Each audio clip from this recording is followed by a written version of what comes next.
Le chapitre 38, nous le sautons parce qu'il n'a rien à voir avec l'histoire de Joseph. C'est un épisode qui se trouve là, intercalé dans le récit biblique. Alors, nous arrivons au chapitre 39, Joseph en Égypte. Voici donc Joseph vendu comme esclave à Potiphar, que la version des Septante nomme Pétéphres. En égyptien, ce nom de Potiphar est d'ailleurs Petit-Fra, ce qui signifie consacré à Phra, à Pra. Pra qui était le dieu du soleil. On a retrouvé d'ailleurs dans des documents, sur des documents, des noms analogues, Pétisis par exemple, qui veut dire consacré à Isis, Pétammon, consacré à Ammon. Ainsi, Potiphar portait un nom qui avait cette signification, consacré au dieu du soleil. Cela nous montre dans quel milieu, évidemment, se trouvait plongé Joseph, le fidèle de Dieu, lui qui est attaché au seul vrai Dieu, est au milieu des idolâtres. Potiphar était chef des gardes, c'est-à-dire en somme ministre de la police, et il avait autorité sur la prison d'État. La police du Pharaon possédait une très bonne organisation. Alors, nous allons d'abord faire quelques remarques. Les remarques sur des répétitions qui sont frappantes dans notre chapitre. Nous avons par exemple au verset 2, au verset 3, au verset 21, au verset 23, dans ces 4 versets, l'Éternel fut avec lui, ou l'Éternel fut avec Joseph. L'Éternel fut avec lui. Voilà quelque chose de très significatif. Dieu était avec lui. Chers amis, comme c'est une chose que nous ne pouvons que désirer, que l'Éternel soit avec nous. Mais l'Éternel est avec celui qui est son fidèle. Ne l'oublions pas, son fidèle, l'Éternel était avec lui. Puis nous avons aussi cette expression, la prospérité l'accompagna, ou des expressions analogues, l'Éternel faisait prospérer entre ses mains tout ce qu'il entreprenait, au verset 3, puis l'Éternel bénit la maison de l'Égyptien à cause de Joseph, l'Éternel étendit sur lui sa bonté, verset 21, rien ne se faisait que par Joseph, verset 22. Véritablement, là, il y a une insistance que l'Esprit a voulu marquer pour nous dans ce récit. Ainsi, Joseph était une source de grande bénédiction. Il attire la bénédiction sur le lieu, sur l'entourage, sur le travail qu'on lui confie. Il attire la bénédiction, l'Éternel est avec lui. L'inspire, le guide, l'Éternel oriente les pensées des cœurs de ces personnes qui l'emploient. Enfin, tout se tourne vers une prospérité, une réussite de tout. Tout est fait à merveille, tout est réussi, et cela se voit. Il nous est dit, en effet, que son maître vit que l'Éternel était avec lui. Ça se constate très vite. Voilà quelque chose de remarquable. Et nous pourrions dire, tiens, ça se passait dans l'ancien temps, dans les débuts de cette histoire que nous rapporte notre Bible. Eh bien, je vous dirai, mes amis, cela, Dieu le fait maintenant. Maintenant, Dieu le fait, à certaines conditions, bien sûr. Il le fait toujours maintenant, et ça, j'en ai non pas seulement une conviction de par la foi, c'est déjà suffisant, mais j'en ai aussi une conviction en raison de l'expérience. Les expériences que je connais attestent que Dieu fait toujours cela. Et il fait réussir les choses d'une façon extraordinaire. Et je dirais, au-delà de toutes les qualités naturelles que peut posséder un homme, au-delà même de son application au travail, ce qui est bien sûr une chose à ne pas refuser à la société. Quand un travail vous est confié, il faut le faire avec application. Bien entendu, la Bible nous montre que c'est alors aussi un service rendu à Dieu, que de faire un travail sérieusement avec application. Il y a assez aujourd'hui de gens qui travaillent sans aucun goût et sans aucune application. Mais au-delà de cette application au travail et de la mise en œuvre des qualités qu'un homme peut utiliser, il trouve en lui-même, bien au-delà, il y a une prospérité, une réussite, qui sont alors une œuvre surnaturelle. Nous ne pouvons pas manquer à ce sujet de relire le psaume 1er. Le psaume 1er. Heureux l'homme qui ne marche pas selon le conseil des méchants, c'est-à-dire des pécheurs, qui ne s'arrête pas sur la voie des pécheurs, et qui ne s'assied pas en compagnie des moqueurs. Pensez surtout, à travers ce mot de moqueur, aux incrédules qui contestent toujours, contestent avec souvent la moquerie à la clé, mais qui trouve son plaisir dans la loi de l'Éternel, et qui la médite jour et nuit. Il est comme un arbre planté près d'un courant d'eau, qui donne son fruit en sa saison, et dont le feuillage ne se flétrit point. Tout ce qu'il fait lui réussit. Tout ce qu'il fait lui réussit à cet homme-là. Il n'en est pas ainsi des méchants, ils sont comme la paille que le vent dissipe. C'est pourquoi les méchants ne résistent pas au jour du jugement, ni les pécheurs dans l'assemblée des justes, car l'Éternel connaît la voie des justes, et la voie des pécheurs mène à la ruine. Vous voyez, n'est-ce pas, là, c'est généralisé dans ce psaume, tout ce qu'il fait lui réussit. Seulement, il s'agit d'un homme qui ne marche pas selon le conseil des méchants, qui ne s'assied pas en compagnie des incrédules et des moqueurs, de ceux qui ont souvent le blasphème dans la bouche. Il ne s'assied pas à côté des gens qui aiment la plaisanterie, qui disent des choses que l'oreille ne devrait pas entendre. Non, il n'est pas avec eux, il s'écarte de ces gens-là, il se met à part, il trouve son plaisir dans la loi de l'Éternel, il la médite jour et nuit, il est comme un arbre près d'un courant d'eau, ses racines vont dans l'eau vive, dans l'eau pure, puiser la nécessité de leur subsistance. Eh bien, cet homme-là, tout ce qu'il fait lui réussit. Alors, nous pouvons dire que Joseph était jeune et que jusque-là, il n'avait guère eu le temps de manifester sa fidélité à Dieu. Il avait 17 ans, nous l'avons vu, il a peut-être maintenant 18 ans, nous aurons l'occasion d'ailleurs de prendre quelques repères dans sa vie, dans le cours de sa vie. Pour l'instant, donnons-lui environ 18 ans. Pourquoi est-il véritablement sous le coup de cette bénédiction? Pourquoi Dieu fait-il réussir tout ce qu'il fait, tout ce qu'il entreprend? Eh bien, tout simplement parce que, d'abord et en premier lieu, disons, il est choisi par Dieu. Il est choisi. Il est élu, si vous voulez. Il est choisi.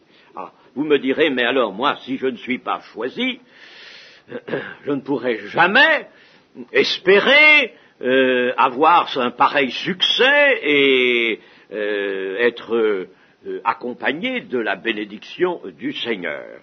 Eh bien, je répondrai à cela, si tu le veux, tu te découvriras toi aussi choisi par Dieu, élu de Dieu, si tu le veux, si tu as un cœur pour cela, tu te découvriras élu de Dieu. Mais si tu n'as pas le cœur à ça, tu ne pourras jamais, évidemment, espérer ce qui est arrivé à Joseph. Il est choisi. Deuxièmement, il est dans le chemin que Dieu lui a ouvert. Il pourrait être élu et être sur un chemin de traverse, un autre chemin qu'il aurait lui-même choisi, qu'il aurait tracé. Alors, il ne serait pas béni. Mais il est là, dans le chemin que Dieu lui a ouvert. Son père, Jacob, lui a dit « Va vers tes frères ». C'était scabreux, il y est allé. Il a obéi à son père, ce qui était normal, et les choses ensuite sont arrivées parce que Dieu a permis qu'il en soit ainsi. Par conséquent, ce n'est pas lui qui a choisi son chemin, il est dans le chemin que Dieu lui a préparé. Et troisièmement, il s'y comporte avec simplicité de cœur. On sent dans ce jeune homme la simplicité vraiment de cœur, la grâce et la foi. Simplicité de cœur, grâce et foi. Comme un Jean-Baptiste et comme d'une manière évidemment excellente, le Seigneur Jésus lui-même dans ses jeunes années. Il ne pleure pas, il pourrait pleurer. Il ne pleure pas, il ne geint pas, il ne conteste pas, il se confie en son Dieu, là où il est, là où Dieu l'a placé. Nous avons bien des leçons à prendre, voyez-vous, de cette attitude-là. Bien des leçons. Nous arrive souvent, nous, de gémir, de nous plaindre. Nous ne sommes pas satisfaits. Alors on peut dire quelquefois des chrétiens qui sont manifestement insatisfaits, qui se plaignent. Mais alors, avez-vous choisi la voie de Dieu? Êtes-vous dans le chemin que Dieu vous a préparé? Êtes-vous bien là? Alors il faudrait le savoir. Si vous êtes dans le chemin de Dieu et que vous soyez éprouvés, ne gênez pas. Louez le Seigneur, votre Dieu, et confiez-vous à lui. Toujours sur la base de cette merveilleuse parole, tout concourt au bien de ceux qui aiment Dieu. La prospérité l'accompagnait, nous est-il dit. Littéralement, il était l'homme qui fait tout réussir, comme dans le psaume 1er. Il était l'homme qui fait tout réussir. Était-ce en raison d'une application au travail, d'une intelligence exceptionnelle, de dons naturels de premier ordre? Ce n'est pas du tout ce que le récit veut nous dire. Au contraire, le récit écarte cela par son insistance même à nous montrer que c'est par l'action de l'Éternel que tout réussit dans l'œuvre de Joseph. Donc, pas question de dons naturels, pas question de qualités exceptionnelles. L'Éternel faisait prospérer. L'Éternel faisait prospérer. Alors, je disais que Dieu fait toujours cela. Il fait cela quand il le veut, en faveur de son dessein. En faveur, attention, de son dessein. Et non pas pour la satisfaction personnelle de l'homme. Ah, voilà quelque chose qu'il faut considérer. Une seule chose est demandée par Dieu à l'homme. Une seule chose. Non pas des qualités exceptionnelles, non pas des mérites, une seule chose, la fidélité. Et si quelqu'un n'apporte à son travail une louable application, ce sera, la Bible nous le montre, le Nouveau Testament nous le montre, ce sera dans un esprit de fidélité à Dieu. C'est par fidélité à Dieu qu'il le fera. Ainsi, ce n'est pas pour la satisfaction personnelle de l'homme. Nous pensons au roi David, qui, dans sa haute fonction de libérateur du territoire, connaissait aussi la réussite. Quand nous lisons l'histoire des campagnes que fit David, nous y voyons des réussites sensationnelles. Eh bien, ces réussites n'étaient pas données à David pour lui-même, ni pour son propre bonheur, mais pour l'avancement des desseins de Dieu, dont la fin, dont le but est le salut d'un grand nombre d'hommes. C'est toujours le but que Dieu poursuit. Il ne va pas soigner particulièrement le bonheur de quelqu'un, je veux dire, pas tout au long de son existence, mais dans la période, mettons, peut-être la plus active.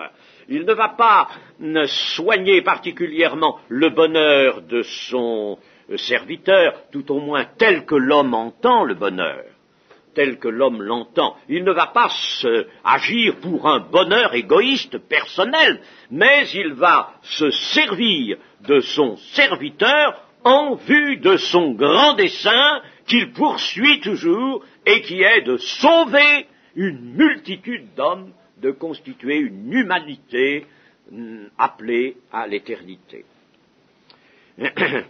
Ainsi, cette prospérité, ce succès sont dans la ligne du service de Dieu. Dieu n'a pas laissé Joseph en Égypte pour lui procurer une bonne place et un avenir personnel sans histoire. Alors là, permettez-moi de regarder avec un certain esprit de non-consentement certaines prières qui sont élevées quelquefois au milieu de nous. Quand nous cherchons, nous, l'appui de Dieu pour que notre situation, ou la situation de nos enfants, disons de nos proches, soit bonne, pour qu'ils aient tout ce qu'ils désirent, pour qu'ils gagnent bien leur vie, qu'ils aient une bonne maison, que leur existence soit facile, émaillée de joie, nous prions mal. Nous ne prions pas comme il faut. C'est une prière qui peut même irriter Dieu. C'est une prière qui peut irriter Dieu, chers amis, et qui par conséquent ne sera pas exaucée, nécessairement exaucée. Si nous n'envisageons en somme que égoïstement notre rôle ou notre condition sur cette terre, et si nous ne la voyons pas, notre condition, dans la perspective du royaume de Dieu et du salut de tous les hommes, eh bien nous sommes dans l'erreur et nous prions Dieu en dehors de l'esprit. Si nous demandons quelque chose à Dieu pour nous-mêmes, ou pour notre famille, nos proches, nos enfants, c'est normal, il faut prier Dieu pour ses enfants, et même chaque jour. Bien sûr, ceux qui ont des enfants, n'est-ce pas, ils exercent une vigilance pour ces enfants, ça c'est certain. Mais attention, ils ne prient pas pour un bonheur égoïste. Ils ne prient pas pour que leur situation leur apporte tout le confort désirable, car ce serait peut-être les vouer à Satan eux-mêmes.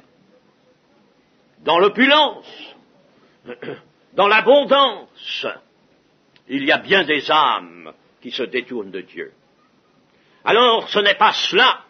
Si nous prions pour nos enfants, nous ne devons pas prier comme le faisait Job au début. Nous devons prier pour nos enfants afin que, remplis de l'esprit, afin que, pénétrés profondément par l'amour de Dieu, ils sachent avant tout se faire les serviteurs de Dieu. Et Seigneur, alors, donne-leur toi-même la situation qui leur convient. Engage-les toi-même dans les avenues de ce monde pour qu'ils exercent dans la société humaine l'activité qui leur est dévolue, qui leur est bonne, mais Seigneur, à toi de tout jauger, à toi de donner ce qui doit leur être utile et bon, mais qu'avant tout, ils te servent, Seigneur, qu'avant tout, ils, dans le tracé de leur existence, ils apportent un service fécond à l'Éternel des armées. Et alors, la bénédiction sera sur eux. La bénédiction de Dieu viendra sur eux. Ils passeront peut-être par l'épreuve, sûrement même. Et à ce moment-là, nous n'aurons même pas, nous, parents, à gémir pour eux. Nous aurons à les soutenir, mais non pas à gémir. Ce sont des choses, vous voyez, qu'il faut savoir, réfléchir. Vous voyez comme notre Bible, dès les premières pages, est là, qui nous instruit pour nous. Des gens qui disent « Oh, moi, nous sommes actuellement dans le temps de l'Église, le Nouveau Testament, ça me suffit, j'ai pas besoin de l'Ancien. » Quel malheur, quel malheur. Mais il y a là une richesse dont on ne peut pas se passer. Toute l'Écriture est là pour nous instruire et bonne pour nous édifier. Ainsi, prenons bien garde à cela, à penser notre prière et à nous laisser vraiment diriger par l'Esprit de Dieu, non pas toujours au moment même où nous allons prononcer la prière, mais même avant. Il y a des prières qui se pensent avant avec l'Esprit, dans un temps de méditation, des prières qui se pensent pour qu'elles soient vraiment dans la ligne de l'Esprit et que ces prières soient exaucées. Quand Dieu choisit un homme et lui donne la prospérité, c'est pour qu'il serve au salut des autres hommes. N'oublions pas ça. Dieu ne satisfait pas le désir égoïste. La recherche personnelle, Dieu ne peut pas la satisfaire. Et voici que dans ce récit de Joseph, un terrible coup de l'ennemi survient. Tout allait si bien, c'était magnifique. Vendu comme esclave, mais le voilà dans la maison de Potiphar, il est, comme il l'exprime lui-même, autant que le maître. Le maître lui a tout laissé. Il est le maître de la maison. Alors, c'est magnifique, tout allait si bien, n'est-ce pas? Et puis, voilà, tout va se détériorer à un seul moment. Tout va se détériorer. Et pourquoi cette bénédiction exceptionnelle n'intervient-elle pas pour empêcher l'ennemi, Satan, d'atteindre le fidèle de Dieu? On pourrait penser cela. Oh, mais enfin, Seigneur, puisque tu le bénissais, tu aurais dû empêcher ça. Oui, on peut donner des leçons à Dieu, n'est-ce pas? Mais c'est à Dieu de nous en donner à nous des leçons. C'est à lui de nous en donner. Et nos leçons ne valent rien. Nos leçons sont aveugles. Et Dieu ne va pas empêcher l'ennemi de frapper son fidèle serviteur. Il le laisse agir selon sa domination sur le monde. Satan est établi sur le monde. Si Dieu voulait faire cesser cette domination, vous savez, ce serait vite fait. Mais il laisse cette domination s'exercer sur le monde que Satan s'est assujetti. L'homme a péché, il a créé ainsi une situation que Dieu va laisser se perpétuer pendant des milliers d'années, certes. C'est le monde du péché. Nous sommes dans le monde du péché, et c'est au milieu de ce monde que Dieu agit, que Dieu insinue sa grâce. Ainsi, une situation tout à fait imprévue et terrible survient qui va frapper Joseph. Ce jeune homme qui était, nous dit-on, beau de taille et beau de figure, est l'objet de la passion de la maîtresse de maison, et il tombe sous le coup d'une fausse accusation. Avec preuve à l'appui, elle tient son vêtement. Vous voyez comment les choses sont arrivées, c'est clairement exposé. Elle tient son vêtement. Elle crie, elle fait du bruit, et son mari arrive, et elle lui expose les choses comme nous l'avons lu, c'est-à-dire faussement. Mais, relevons ceci, c'est que l'insistance que mit cette femme perverse pour entraîner Joseph dans le mal, dans le péché, dura des jours, des jours. Et en effet, nous l'avons lu au verset 10, « Quoiqu'elle parlât tous les jours à Joseph, il refusa de coucher auprès d'elle, d'être avec elle. » tous les jours, elle était là et elle harcelait Joseph. Ce qui veut dire ceci, c'est que l'épreuve à laquelle Joseph est soumis n'est pas de courte durée, ce n'est pas d'un jour, une occasion en passant, qu'il refuse, qu'il repousse, c'est tous les jours, il est attaqué. Pendant des jours, il est attaqué par cette femme. Et c'est une épreuve pour lui, une épreuve qui agit de façon prolongée, et Joseph reste ferme.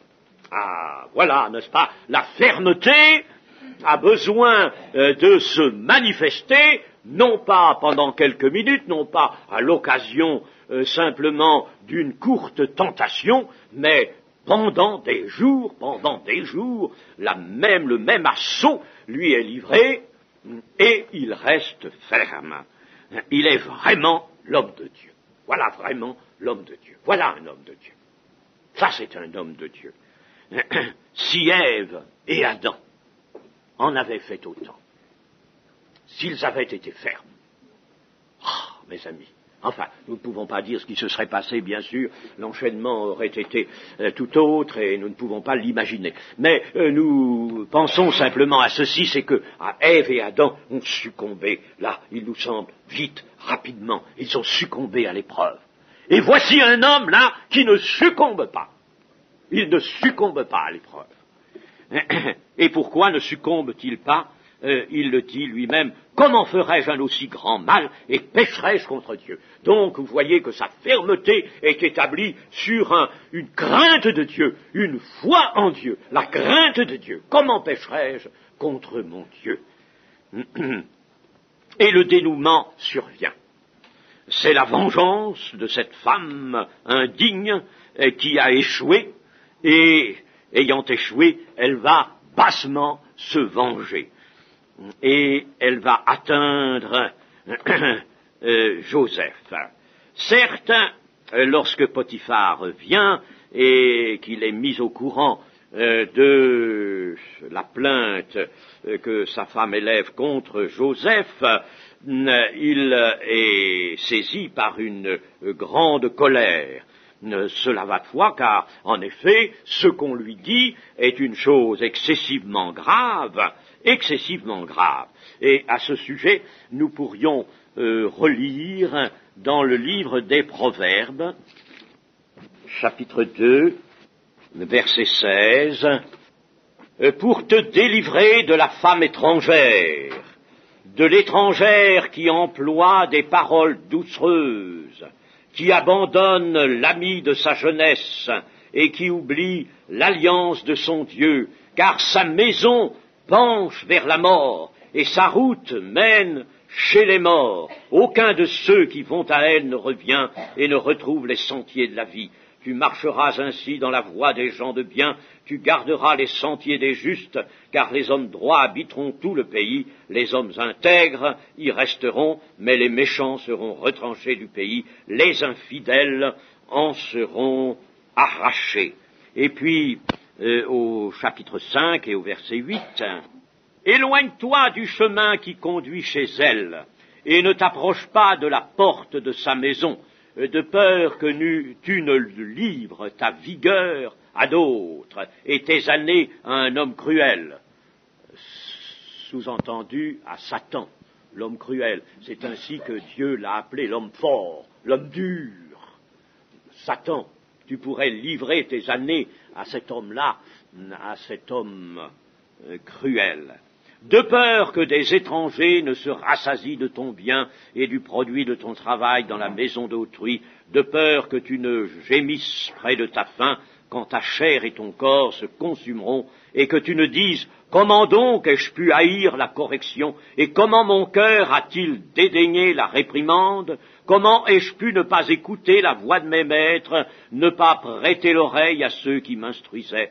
peu s'en est fallu que je n'ai éprouvé tous les malheurs au milieu du peuple et de l'assemblée.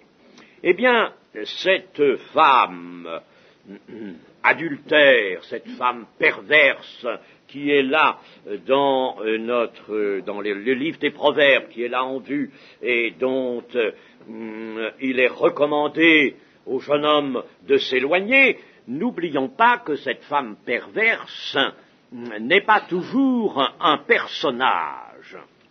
Et dans l'intention du texte, il y a l'image, la figure.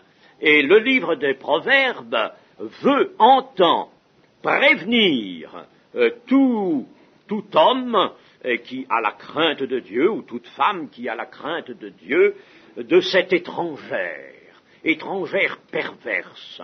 Et cette étrangère perverse, elle se présente de différentes manières. Ce sont les pressions, ce sont les incitations, ce sont les conseils perfides qui peuvent nous atteindre, ce sont les exemples qui sont devant nous. Tout cela, c'est la femme perverse qui nous attend dans sa maison, et sa maison penche vers la mort. Il faut entendre le livre des Proverbes aussi de cette manière. Joseph ainsi se voit accusé devant son maître Potiphar, et il ne peut pas se défendre. Son vêtement est là dans les mains de la femme comme une preuve. Et il aurait pu être tué. Étant esclave, il aurait été battu jusqu'à 1000 coups de fouet, 1000 coups, jusqu'à 1000 coups de fouet, en somme, jusqu'à ce que mort s'en suive. Mais Dieu ne voulait pas que les choses en viennent là. Dieu avait ordonné, dans cette circonstance, pouvons le penser, avait limité Satan, et en somme lui avait dit, comme il l'avait fait pour Job, tu feras cela, oui, touche assez bien, touche, mais ne touche pas à sa vie. Vous savez que pour Job, c'est ce que Dieu a dit à Satan, tu ne toucheras pas à sa vie.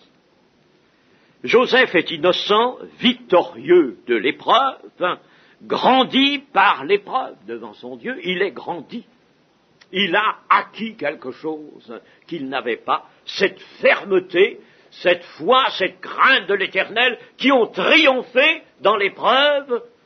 Tout cela l'a grandi devant Dieu. Et on peut dire que l'amour de Dieu l'enserre, peut-être encore plus étroitement. Il est véritablement cher au cœur de Dieu. Il est cher. Mais l'épreuve va continuer. À cette première épreuve en succédera une autre.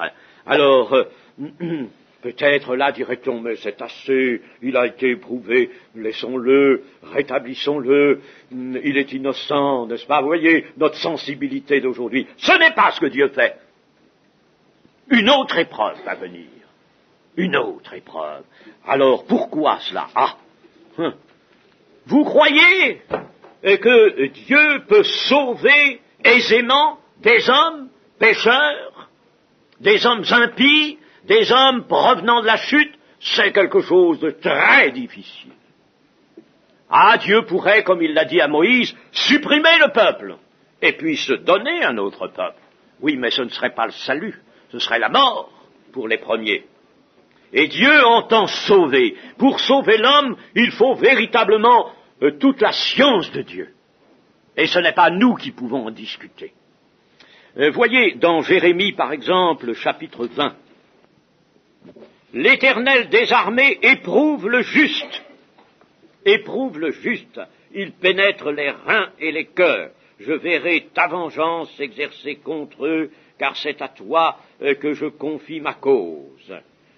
Voyez-vous, l'Éternel des armées éprouve le juste. Et il n'éprouve pas le pécheur de préférence, il éprouve le juste, son juste. Jérémie 20, 12. À bien des égards, Joseph est une figure de Christ. On dit quelquefois un type de Christ, une figure. En effet, il est fidèle et juste, amenant avec lui la grande bénédiction de Dieu. Tout cela, n'est-ce pas, concorde bien, la grande bénédiction de Dieu, et cependant, il est accusé et il est jugé comme un coupable. C'est là un des aspects du service de Dieu, mes amis. C'est là un des aspects. Il en sera du disciple comme du maître. Le disciple n'est pas autre, n'est pas plus grand, c'est-à-dire n'est pas autre que le maître. Ce qu'ils ont fait au maître, ils le feront aux disciples. Et là, le maître n'a pas encore paru sur la terre, mais il y a déjà des disciples d'avant l'heure, comme Joseph, et ils connaissent ce que Christ connaîtra. Ils sont justement là des figures de Christ. Et nous pouvons aussi nous rappeler la parole de Jésus qui est dans Matthieu chapitre 5 et versets 11 et 12. Heureux serez-vous lorsqu'on vous outragera, qu'on vous persécutera et qu'on dira faussement de vous toutes sortes de mal à cause de moi. C'est bien à cause de Dieu, à cause de Jésus par conséquent. Il ne s'appelait pas encore Jésus à cette époque, mais il était la parole de Dieu, il était l'ange de l'Éternel. C'est bien à cause, en effet, du Seigneur, disons, que Joseph est accusé. Alors heureux serez-vous lorsqu'on vous outragera, qu'on vous persécutera, qu'on dira faussement de vous toutes sortes de mal à cause de moi. Réjouissez-vous et soyez dans l'allégresse, parce que votre récompense sera grande dans les cieux. Car c'est ainsi qu'on a persécuté les prophètes qui ont été avant vous. Et Joseph est à classer parmi les prophètes de Dieu. Ainsi, je disais que c'est un des aspects du service de Dieu. Et notre récit nous conduit alors jusque dans la prison. Joseph est jeté en prison. Et dès qu'il est en prison, eh bien, l'Éternel fut avec Joseph et il étendit sur lui sa bonté. Joseph est là dans un noir cachot, mais l'Éternel est avec lui dans le cachot et il étend sur lui sa bonté. Et là encore, la bénédiction est sur les pas de Joseph. Être béni dans l'épreuve. Être béni au fond d'une prison, dans le cadre d'une injuste condamnation. Être béni comme cela, eh bien, c'est merveilleux. Ah, vous voudriez être béni dans l'opulence, n'est-ce pas, dans un palais? Non, béni dans un cachot, béni sous le fait de l'épreuve, c'est merveilleux. C'est ça qui est merveilleux. Ça ne dure pas longtemps, le séjour sur la terre, d'ailleurs, n'est pas de longue durée, mais être béni dans ces conditions-là, c'est magnifique, et, n'est-ce pas, nous pouvons en prendre raison de ce que nous dit de l'apôtre Paul de lui-même, de ses épreuves, et l'apôtre Paul, lui, nous montre bien que dans les prisons et dans toutes les mauvaises situations où il a été jeté, il était heureux et il se réjouissait et il était béni du Seigneur. C'est merveilleux. Alors nous avons l'habitude de dire c'est merveilleux quand le soleil brille, n'est-ce pas, et que nous sommes au large. Alors nous disons c'est merveilleux. Eh bien là encore, nous n'avons pas la pensée de Dieu. Nous n'avons pas la vraie pensée de Dieu. Il faudrait que dans l'épreuve, et quand nous sommes dans la difficulté, mais que nous allons, avec une foi tenace, nous acharner à être fidèles à Dieu et à nous tenir dans la crainte de Dieu, nous allons peut-être sentir sur nous peser non seulement la menace, mais même les durs sévices. Eh bien, à ce moment-là, nous dirons, tu es merveilleux, Seigneur. C'est là qu'il faut dire, tu es merveilleux, n'est-ce pas? Tu es merveilleux, Seigneur. Par la bénédiction, en somme, Joseph est là dans le bonheur de Dieu. Et voici que Joseph devient alors rapidement le geôlier lui-même. Il sort de son cachot, il reste là dans la prison, mais le voilà chef de la prison. Il faut toujours qu'il soit chef de quelque chose. Voyez-vous, il est chef de la maison de Potiphar, le voilà chef de la prison. Mes chers amis, Dieu, dans le cachot, fera de nous des chefs. Nous ne serons pas écrasés, mais au contraire, par la bénédiction de l'Éternel, quelle que soit notre situation, notre position, nous serons en haut et non en bas. Dit l'Écriture, en haut et non en bas. Nous serons toujours, à cet égard, des chefs. Le Seigneur veut que nous soyons ainsi. Il est chef de la prison. Alors, nous allons encore là pouvoir faire une réflexion. La bénédiction de Dieu intervient au sein de l'épreuve, non pour faire cesser l'épreuve immédiatement, mais pour que se poursuivent les desseins glorieux de Dieu. Le service de Dieu, c'est un service de toute la personne, de toute la personne. Alors ce n'est pas pour faire cesser l'épreuve. Nous ne voyons pas Joseph à genoux dire « Seigneur, fais-moi sortir de la prison bien vite, le plus vite possible ». Non, non. Dieu le bénit là où il est dans la prison. Quand les choses devront cesser, Dieu le sait, il fera lui-même cesser les choses. L'essentiel, c'est qu'il soit fidèle, c'est que son cœur soit gardé fidèle. Et c'est ça, la prière d'un Joseph au fond de la prison. Seigneur, entretiens en moi cet esprit de fidélité, cet attachement que je ressens pour toi, Seigneur, pour ton grand nom. Seigneur, garde-moi dans cette position vis-à-vis de toi, Seigneur. C'est là l'important. Non pour faire cesser l'épreuve, mais pour que se poursuivent les desseins de Dieu, pour que se poursuive leur cheminement au cours des événements naturels. Alors que Satan voudrait contrecarrer, lui, les desseins de Dieu, l'œuvre du salut. Satan, lui, s'applique toujours à contrecarrer l'œuvre du salut. Eh bien, malgré cette action de Satan, et Satan a des moyens de la mener, cette action, pour contrecarrer l'œuvre du salut, eh bien, Dieu la poursuit, cette œuvre, dans les plus sombres passages que ses serviteurs ont à connaître. Et nous, chers amis, eh bien, alors attention, prions, non pour la cessation de l'épreuve, quand Dieu nous soumet à l'épreuve, et nous savons que cela, c'est pour que notre foi s'affermisse, mais prions pour l'avancement du règne de Dieu. Et l'avancement du règne de Dieu, nous y contribuerons si nous avançons dans la confiance en Dieu, si nous avançons dans la fermeté à l'égard de la parole de Dieu. C'est ainsi que nous travaillerons au dessein de Dieu. Et nous allons encore lire dans le chapitre 40 les 23 versets de ce chapitre. Nous allons commencer à faire quelques réflexions sur ce récit. Le chef des échansons était le sommelier de l'époque, celui qui a la surveillance des caves.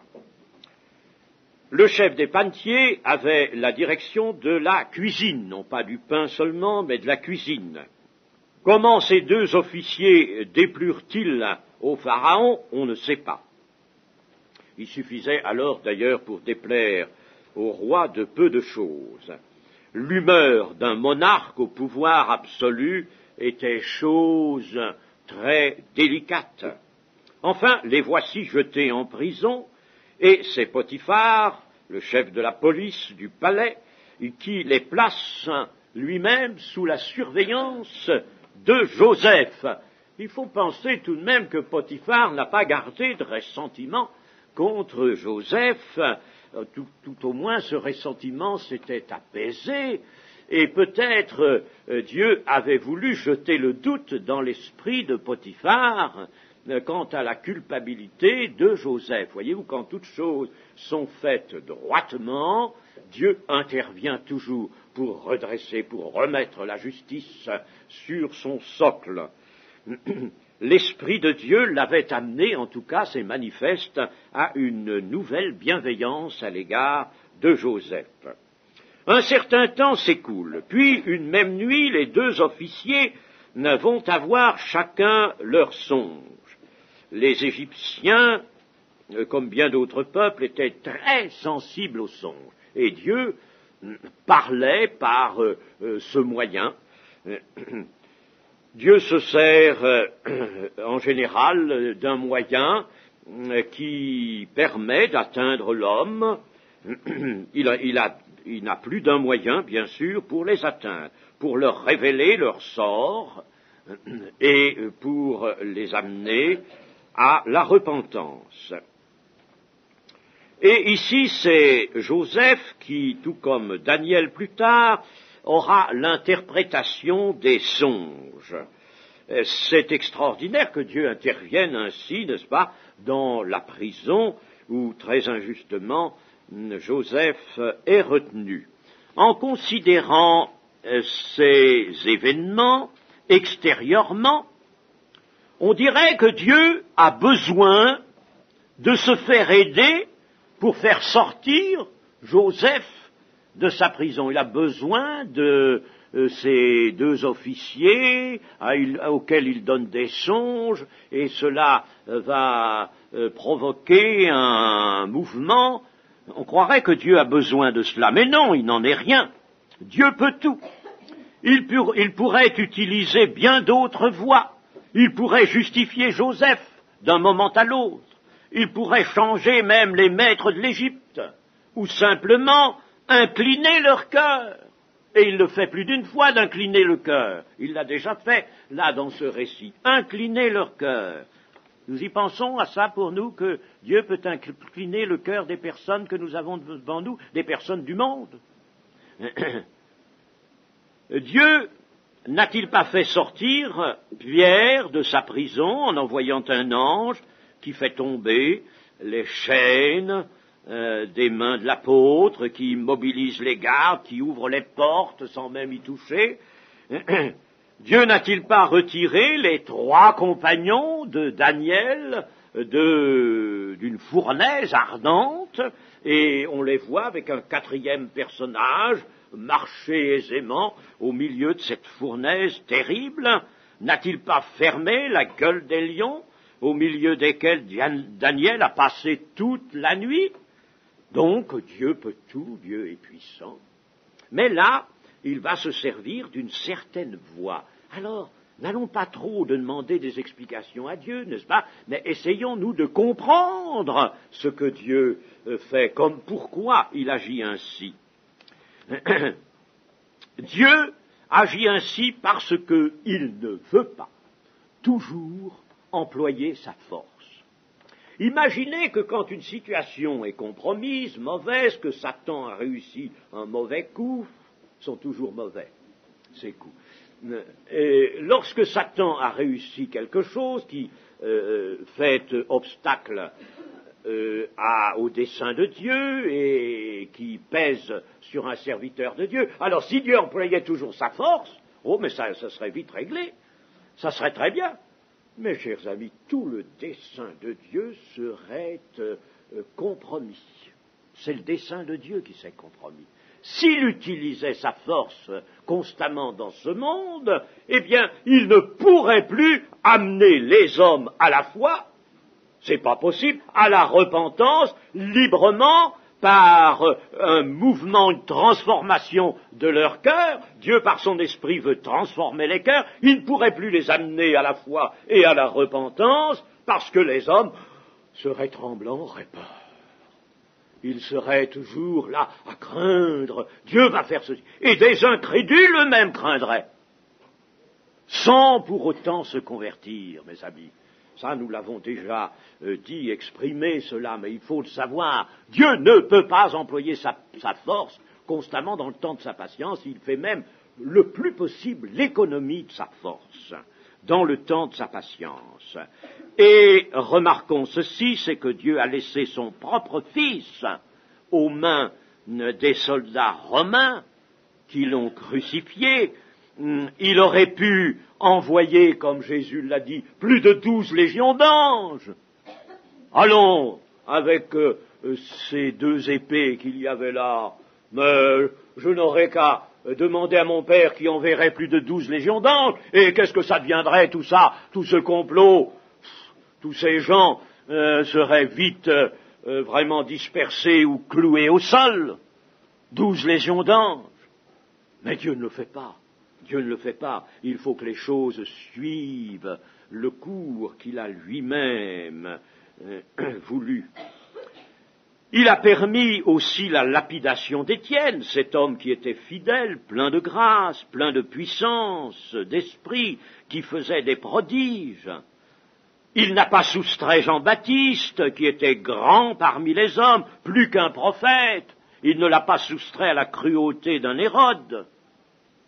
Et il a été décapité, Jean-Baptiste. Jésus, petit enfant, salut et espérance des peuples, n'a pas été soustrait à Hérode. Il n'a été soustrait que par la fuite, Et l'apôtre Paul, dont nous parlions à l'instant, qui est cet instrument choisi pour porter le nom du Seigneur parmi les nations, nous parle de ces tribulations. C'est dans la 2e épître aux Corinthiens, au chapitre 11, vous connaissez ce passage, il nous parle de toutes ces tribulations. Vous savez que l'apôtre Paul, d'ailleurs, a été à un moment délivré par une sorte d'ascenseur qu'on a imaginé. On l'a mis dans une grande corbeille qu'on a attachée à une corde et puis on l'a fait descendre de la muraille, n'est-ce pas? Eh bien, Dieu avait-il besoin de cette corbeille, de cet ascenseur particulier pour sauver l'apôtre Paul? Non, non, il n'avait pas besoin de ça, il aurait pu le sauver autrement. Mais il avait besoin de la faiblesse de Paul. Il avait besoin de la faiblesse de Paul pour y faire triompher la force de son esprit. Il faut comprendre ces choses, voyez-vous. Dieu nous laisse à comprendre ces choses. Il avait besoin de l'amour fraternel des sauveteurs de Paul. Il avait besoin de tout cela.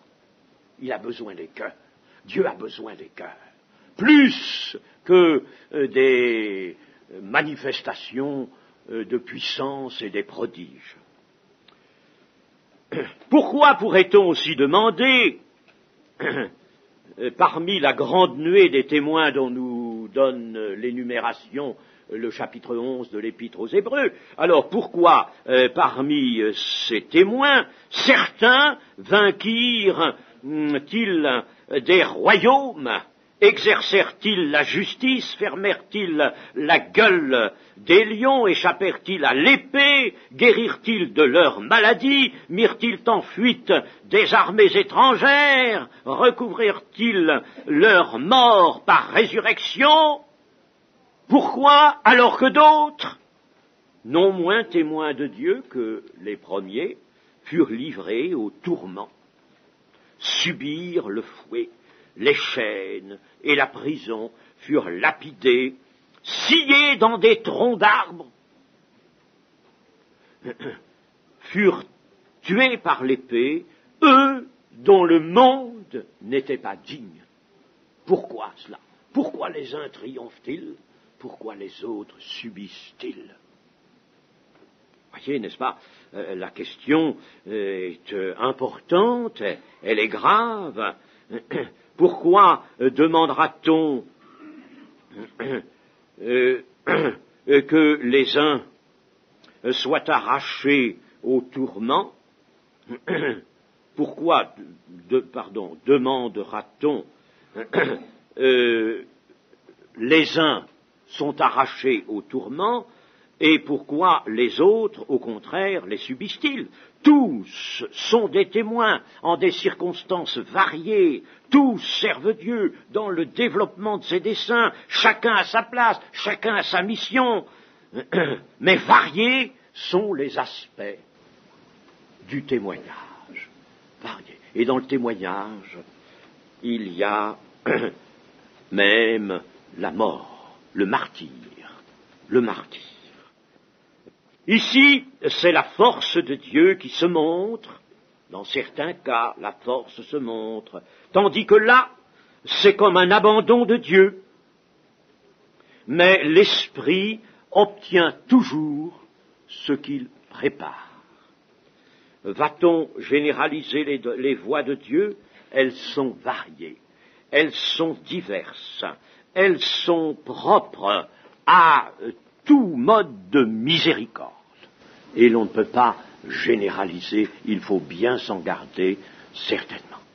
Voilà, chers amis, les choses, il ne faut pas que cela nous attriste, mais il faut, au contraire, retirer de cela cette leçon absolument certaine, c'est que Dieu fait tout pour sauver le plus grand nombre des hommes, pour sauver des hommes. Voilà son amour. Son amour n'est pas sensiblerie, son amour n'est pas pure émotion, son amour, c'est le salut. Dieu a tant aimé le monde qu'il a donné son Fils unique afin que quiconque croit en lui ne périsse point, mais qu'il ait la vie éternelle, ne périsse point. Voilà ce que Dieu veut, voilà ce qu'il va faire par tous les moyens dans ce monde, avec en face de lui cet ennemi avisé, cet ennemi féroce, terrible, qu'est Satan. Dieu a tant aimé le monde.